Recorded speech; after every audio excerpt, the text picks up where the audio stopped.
They were the icons of a glamorous era, larger than life, untouchable, and seemingly eternal. But behind the dazzling lights of Hollywood's golden age, a silent killer was lurking in every dressing room, every trailer, every puff of smoke. Back then, cigarettes weren't just accepted, they were practically part of the costume. And while the cameras rolled and fans swooned, 35 of the era's most beloved stars were unknowingly sealing their fate. Lung cancer didn't care about fame, fortune, or beauty. It struck quietly, then swiftly. And when it came for them, not even Hollywood's brightest could outrun the shadow. John Wayne. He was the face of American cinema, larger than life, unshakably masculine, and always in control. But John Wayne's off-screen habits told a different story. A relentless smoker who went through as many as 5 packs a day, Wayne's lifestyle caught up with him in 1964 when doctors removed his entire left lung and several ribs. Still, he kept acting, unwilling to show weakness. But by 1979, the cancer returned. This time, it didn't back down. At 72, the Duke fell, not in battle or on screen, but to something he never saw coming. Steve McQueen. The king of cool didn't go quietly.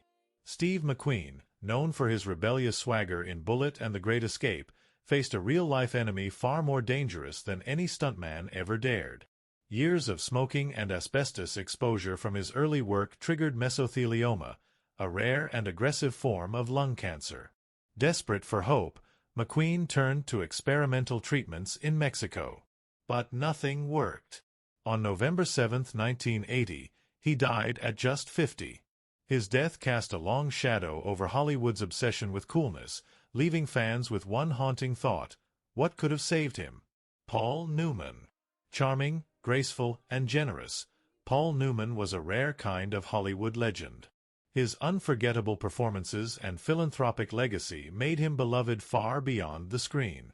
But even he couldn't outrun the cost of years spent smoking. Diagnosed with lung cancer after retiring, Newman kept the fight private, focusing on family and his charity work. He died in 2008 at age 83, with dignity and quiet strength. Still, his loss felt sudden, proof that even the most disciplined stars aren't immune to old habits. Gary Cooper. The strong, silent hero of High Noon and Sergeant York, Gary Cooper was a pillar of integrity. But behind his calm demeanor, cancer was spreading.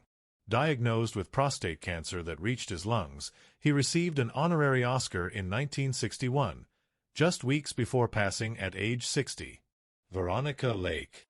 She was the definition of old Hollywood allure. Her signature peekaboo hairstyle became iconic in the 1940s. But behind the glamour, Veronica Lake's life was anything but charmed. Her career unraveled due to alcoholism, personal struggles, and a fierce smoking habit. As the spotlight faded, her health crumbled. In 1973, at just 50 years old, she died of lung cancer complicated by hepatitis. Her beauty once captivated a generation, but her end was quiet, tragic, and far too soon. Tallulah Bankhead. Bold, brash, and unforgettable, Tallulah Bankhead was a force of nature both on and off the stage. Her smoky voice became part of her legend, but it also hinted at the damage happening behind the scenes. Known for her wild lifestyle, Bankhead's heavy smoking eventually led to a grim diagnosis: lung cancer and emphysema. On December 12, 1968, at age 66, she passed away. Her fierce wit and presence never faded, but her body paid a price for her fiery spirit. Joan Blondell. With her quick wit and radiant smile, Joan Blondell lit up the pre-code era of Hollywood. From Gold Diggers of 1933 to television in her later years, she was a consistent, beloved presence.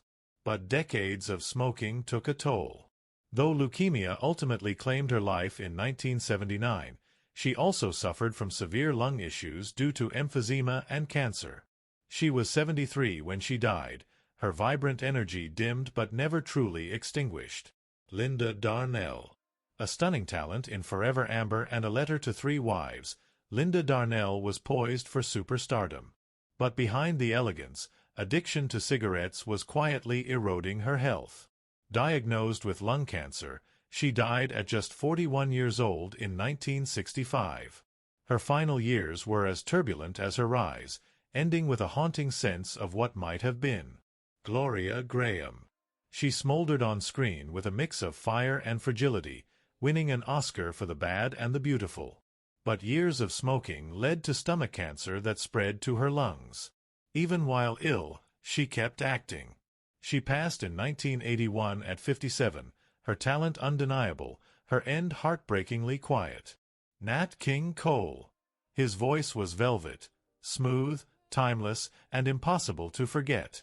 Nat King Cole broke barriers in music and television, becoming one of the most beloved entertainers of his time. But behind the elegance was a dangerous belief that smoking gave his voice its signature depth. He became a chain smoker, lighting up even between takes. In 1965, at just 45 years old, Cole died from lung cancer. His music still plays on, but the cost of that iconic voice was a life cut tragically short. Yul Brynner. With his bald head and commanding presence, Yul Brynner was unforgettable in roles like The King and I and The Ten Commandments. But it was his final message that truly left a mark. After being diagnosed with lung cancer, Brynner filmed a chilling PSA urging others to quit smoking. "Now that I'm gone," he said, "don't smoke." He passed in 1985 at 65, but his warning still echoes, a haunting legacy from a man who once seemed invincible. Edward G. Robinson. He was the face of tough guy cinema, gritty, intense, and unforgettable in classics like Little Caesar. Off-screen, Edward G. Robinson was a cultured intellectual and art lover. But his health told a different story. Years of smoking led to a dual diagnosis, bladder cancer and lung cancer. Still, he gave one final powerful performance in Soylent Green before dying in 1973 at age 79. Even in his final days, he delivered drama with depth. Robert Taylor. Known for his dashing good looks and romantic leads, Robert Taylor had a softer, more refined image. But his smoking habit was as serious as any tough guy's. Diagnosed with lung cancer in the late 1960s, Taylor had a lung removed, but it wasn't enough.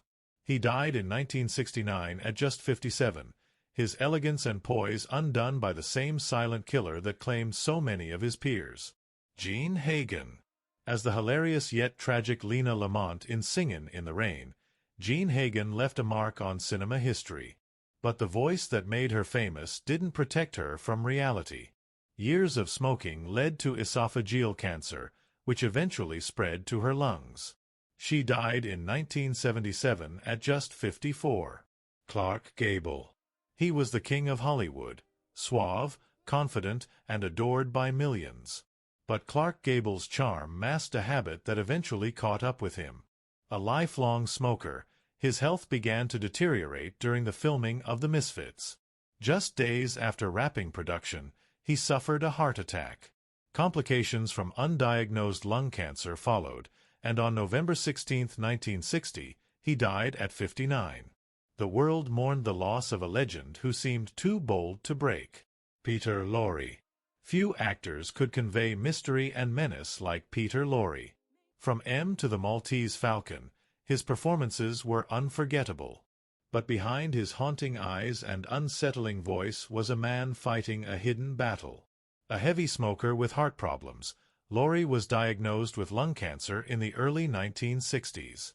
He passed away in 1964 at age 59, quietly and largely overshadowed by the larger-than-life characters he once played. John Garfield. A pioneer of method acting and a magnetic presence in films like Body and Soul, John Garfield brought gritty realism to the screen. But off-screen, he was crushed by the weight of Hollywood's blacklist and a relentless smoking habit. His health rapidly declined, and at just 39 years old, he died of a heart attack in 1952. While the official cause wasn't lung cancer, it was widely believed that smoking and stress took a devastating toll. Robert Mitchum. With his deep voice and brooding stare, Robert Mitchum defined cool in film noir. But the aura of mystery that surrounded him extended to his real life. A lifelong smoker, Mitchum eventually succumbed to lung cancer in 1997 at age 79. Even in death, he remained the embodiment of a classic Hollywood contradiction, tough on the outside, but not invincible within. Richard Boone. Best known for Have Gun, Will Travel, Boone brought gravitas to the Western genre. But behind that rugged exterior was a man battling throat cancer that spread to his lungs. He died in 1981 at age 63. Jack Cassidy. He was charismatic, magnetic, and could light up a room with his presence. From Broadway to television, Jack Cassidy thrived on stage and screen. But beneath the surface, his life was marked by personal demons, alcoholism, mental health struggles, and a deep reliance on cigarettes. Diagnosed with early-stage lung cancer, he was already on a dangerous path. Then, in a tragic twist of fate, he died in a house fire in 1976, reportedly caused by a lit cigarette, at just 49 years old. It was a shocking end to a life full of talent and torment. William Holden. William Holden was the very picture of golden age masculinity, known for unforgettable roles in Sunset Boulevard and Stalag 17. Though he didn't die directly from lung cancer, years of heavy smoking took a visible toll on his health and appearance. In 1981, he died after a fall, alone in his apartment, with no one there to help. It was a quiet, devastating end for a man who once seemed to command the screen effortlessly. Gig Young. An Oscar-winning actor celebrated for They Shoot Horses, Don't They? Gig Young had a career marked by brilliance and a personal life marked by chaos. Though not officially claimed by lung cancer, his lifelong smoking habit damaged his health and mirrored the decline seen in so many of his peers. He died in 1978 at 64, leaving behind a legacy as complex as his performances. Chester Morris. Best known as Boston Blackie, Chester Morris was a versatile actor who charmed audiences in both crime dramas and romantic roles. But heavy smoking eventually caught up with him. He died of lung cancer in 1970 at 69, largely forgotten by a new generation, yet remembered by film historians as a foundational figure of early Hollywood suspense. Agnes Moorehead. Her commanding role as Endora in Bewitched made Agnes Moorehead a household name, but her death sparked a different kind of mystery. Diagnosed with uterine cancer that spread to her lungs, some believe her illness was caused by radioactive fallout during filming of The Conqueror near nuclear test sites. She died in 1974 at age 73. William Talman. Known as Prosecutor Hamilton Berger on Perry Mason, William Talman brought fierce intensity to the courtroom. Off-screen, he battled a very different kind of adversary. A long-time smoker, Talman was diagnosed with lung cancer in the 1960s. But instead of hiding it, he became the first actor to film an anti-smoking public service announcement before his death. His frail voice delivered a haunting message, "Don't be a fool like me." He died on August 30, 1968, at just 53, leaving behind a legacy of both entertainment and warning. Ruth Roman. With striking beauty and undeniable talent, Ruth Roman starred in classics like Hitchcock's Strangers on a Train. Though lung cancer didn't directly end her life, her health was plagued by the disease in her final years. A long-time smoker, Roman's later days were marked by its shadow. She passed away in 1999 at age 76. Her performances still captivate, but her name, like so many others, slowly faded from public memory. Marie Windsor. Dubbed the Queen of the B-movies, Marie Windsor carved out a powerful presence in noir and low-budget films like The Narrow Margin. Her husky voice and commanding aura made her unforgettable. But Windsor was also a lifelong smoker, and in 2000, lung cancer claimed her life at 80. Her death was quiet, but her legacy still echoes through film noir circles. Gary Merrill. Best known for All About Eve and 12 O'Clock High, Gary Merrill combined rugged charm with a serious dedication to social causes. Unfortunately, decades of smoking caught up with him. Lung cancer ended his life in 1990 at 74. While his death didn't make headlines, His work remains a quiet but lasting contribution to Hollywood's golden legacy. Lionel Barrymore. A towering figure in the Barrymore acting dynasty, Lionel Barrymore defied illness to keep performing, even as arthritis confined him to a wheelchair. But lung cancer weakened him further. He died of a heart attack in 1954, at 76, with cancer as a silent companion. Hale Sr. With a booming laugh and warm presence, Hale Sr. became one of Hollywood's most beloved character actors. Often seen alongside Errol Flynn in swashbuckling classics like The Adventures of Robin Hood and the Seahawk, Hale was the reliable sidekick, the loyal friend, the kind of actor who made every scene feel richer. But behind the joy he brought to audiences, Hale was a heavy smoker. In January 1950, he died from lung cancer at just 57, leaving behind a legacy of warmth, laughter, and a life cut short far too early. Fredric March. A two-time Academy Award winner, Fredric March was a giant of both stage and screen. From the duality of Dr. Jekyll and Mr. Hyde to the profound emotion of the best years of our lives, his performances left an indelible mark on cinema. But even legends have their limits. Years of smoking ravaged his lungs, and though prostate cancer was the official cause of death, it had metastasized to his lungs. He passed away in 1975 at the age of 77. His story is a reminder that even the most commanding voices can be silenced. Robert Ryan. Known for playing morally complex characters in films like Crossfire and The Wild Bunch, Robert Ryan projected strength and inner turmoil like few others. But away from the screen, he was fighting a battle with lung cancer. A long-time smoker, he continued acting even as his health declined. He died on July 11, 1973, at 63, his gritty authenticity surviving long after his final breath. Millard Mitchell.